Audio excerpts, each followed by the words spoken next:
In this video, I'll walk you through how to add a new item to your menu. So firstly, we of course want to come to our menu page, and then we're going to click on Add New and then Item. Now we could duplicate this from an existing item simply by clicking on this list, but we're going to start fresh. So first I'm going to give it a name. We're just going to make a spaghetti and we'll give it a description. So I'm going to say in marinara sauce. And our price. So this is our base price. So we're going to start with a half tray of spaghetti for $40. We'll assign it to one of our categories, and I'll say it's a pasta, and a production group is also pasta. So if you watched our previous video on production reports, you know that production reports could be split up into groups to make it easier for different chefs to have their own list. We can then move down and assign any tags or allergies to this dish.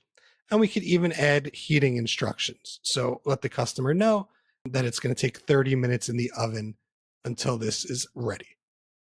Next, we'll move over to the ingredients tab. So this is a great way to keep track of how much of each ingredient you need for each day or week. So I'm going to go ahead and say that for a half a tray of spaghetti, this is going to be 4 pounds of spaghetti. I'll click Add, and you'll see it pulls the spaghetti from the database. It'll also generate nutrition facts. So if you're doing individual servings, this will be super useful. You could even change the servings per container up here at the top. If you're catering for a party, this really isn't needed as much, but you can print out these labels if you were doing smaller portions.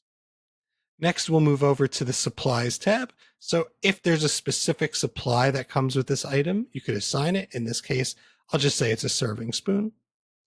And most importantly are our variations. So this dish is going to come in 2 sizes. So it's a half tray and a full tray.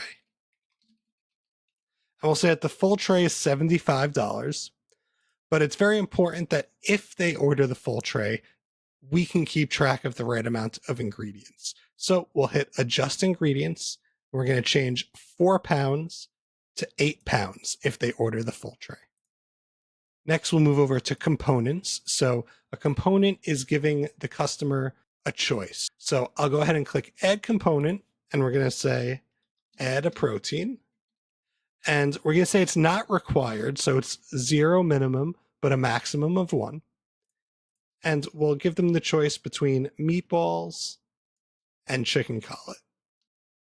And we'll go ahead and say if they select chicken cutlet, that is a $1 upcharge. And you'll see here that this is assigned to the half tray. So we want to be sure to click duplicate options for all sizes. So now those component options are also available for the full tray here. Now to go one step further, for meatballs and chicken cutlet, you can click the adjust ingredients button here and assign how many pounds of meatballs do you give or how many pounds of chicken do you give so that you have accurate counts of that in your ingredient report as well. Next, we'll move over to the add-ons tab. So an add-on is usually a one-time add-on like a checkbox. So we'll do add-on and we'll say add grated cheese.